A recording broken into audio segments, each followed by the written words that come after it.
कविता ए concrete example Reginald आर्केल द्वारा लिखित एवं यह सीबीएसई अष्टम श्रेणी पाठ्यक्रमर एक अंश। यह एक हल्का और मजालिया कविता जहाँ वक्ता पड़ोसी मिसेस जोन्स एवं तांकर अजब बगीचा विषय रे वर्णना करे। निम्नरे यह कवितार ओडिया रे विस्तृत व्याख्या दिया जाइछि जहाँ अष्टम श्रेणी छात्र छात्री मानक पई बुझिबा सहज हेबो। कवितार सारांश। कविताटी मिसेस जोन्स नामक जड़े महिला को नहीं लिखा जाइछि जीए वक्ता पड़ोसी और जहाँकर बगीचा पथर रे भर्ती। एही बगीचा रे एक बंका टंका रास्ता, एक लिली पोखरी, एक रॉक गार्डन अर्थात पथर और गछ मिसिक रही बगीचा एवं एक अजणा डिजाइन सहित सूर्य घड़ीटे रही जहाँ मिसेस जोन्स को बेस पसंद। वक्ता को एक यह मजालिया लगे जे मिसेस जोन्स यही पथर गुड़िक मध्य छोट छोट कोमल गछ लगाती जहाँ तांको गुरुत्वहीन लगे। वक्ता भाबती जे से एते छोट गछ को किपरि लगाती हेबे एवं मजारे कहती जे बोधुए से एक पिन रे गछ लगाती। एकदा मिसेस जोन्स वक्ता को तांको बगीचा देखा डाकती। सेमाने एक फूल विषय प्राय 15 मिनिट कथा हुअंती। जेतेबेले वक्ता उत्साह पचारती जे यही गछ सुंदर फूलटी केउठी तो मिसेस जोन्स कहती जे वक्ता सही फूल उपर छिड़ा होती। यह एक मजालिया एवं टिके लज्जाजनक मुहूर्त सृष्टि करुछि। छंद अनुसार व्याख्या देखिबा। प्रथम छंद पथर रे भर्ती कविता बगीचा। मो पड़ोसी मिसेस जोन्स तांको बगीचा पथर रे भर्ती, एक बंका टंका रास्ता, एक लिली पोखरी, एक रॉक गार्डन और ता उपरे सूर्य घड़ी अजणा डिजाइन रे जहाँ मिसेस जोन्स को लगे बेस चमत्कार। तार व्याख्या देखिबा। वक्ता तांको पड़ोसी मिसेस जोन्स को परिचय कराती जहाँकर बगीचा पथर रे भर्ती।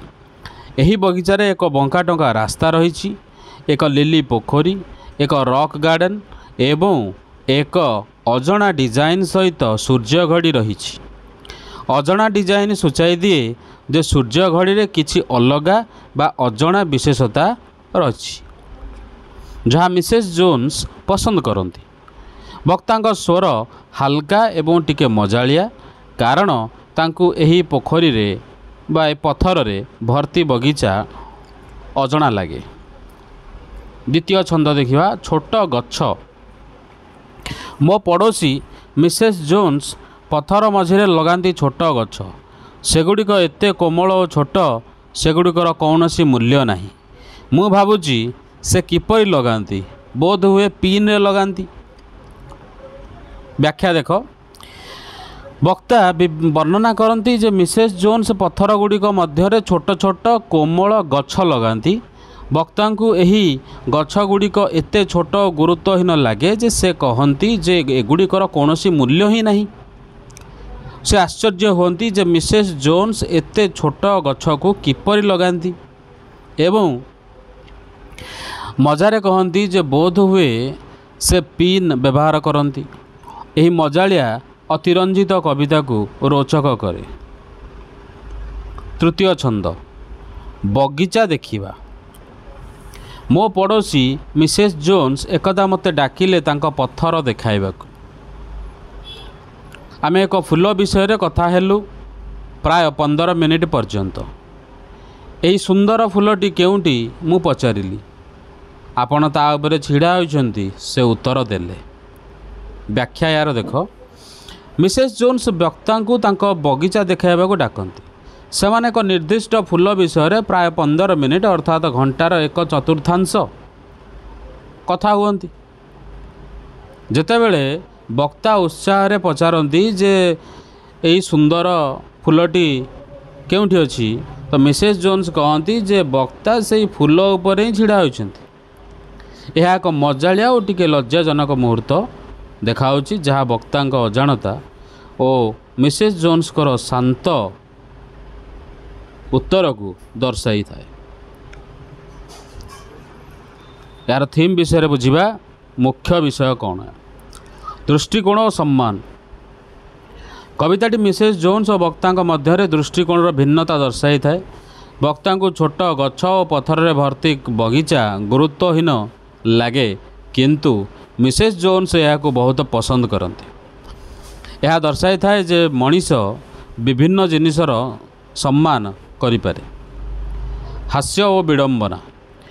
କବିତାରେ ହାସ୍ୟର ବ୍ୟବହାର ଅଛି, ବିଶେଷ କରି ଛୋଟ ଛନ୍ଦରେ, ଯେତେବେଳେ ବକ୍ତା ଜାଣିପାରନ୍ତି ଯେ ସେ ସେହି ଫୁଲ ଉପରେ ଛିଡ଼ା ହୋଇଛନ୍ତି ଯାହାକୁ ସେ ପ୍ରଶଂସା କରୁଥିଲେ। ଏହି ବିଡ଼ମ୍ବନା କବିତାକୁ ମଜାଳିଆ କରେ। ବିବରଣୀରେ ଧ୍ୟାନ। ମିସେସ୍ ଜୋନ୍ସଙ୍କର ଛୋଟ ଗଛକୁ ଯତ୍ନରେ ଲଗାଇବା ଏବଂ ତାଙ୍କ ବଗିଚା ପ୍ରତି ଗର୍ବ ତାଙ୍କର ବିବରଣୀ ପ୍ରତି ଧ୍ୟାନ ଦେବାର ଅଭ୍ୟାସକୁ ଦର୍ଶାଇଥାଏ, ଯାହା ବକ୍ତା ବୁଝିପାରନ୍ତି ନାହିଁ। ତାପରେ ଅଛି ସାହିତ୍ୟିକ ଉପକରଣ, ଚିତ୍ରକଳ୍ପ ଅର୍ଥାତ୍ ଇମାଜରୀ, ହାସ୍ୟ ଆଉ ରାଇମ୍ ସ୍କିମ୍ ମାନେ ତୁକ୍, ପୁନରାବୃତ୍ତି, ବିଡ଼ମ୍ବନା, ସ୍ୱର ଓ ମନୋଭାବ ଏବଂ ଅଷ୍ଟମ ଶ୍ରେଣୀ ଛାତ୍ରଛାତ୍ରୀଙ୍କ ପାଇଁ ମୁଖ୍ୟ ବିଷୟ। ଏସବୁକୁ ଆପଣ ନିଜେ ହିଁ ପଢ଼ିପାରିବେ। ବହୁତ ବହୁତ ଧନ୍ୟବାଦ।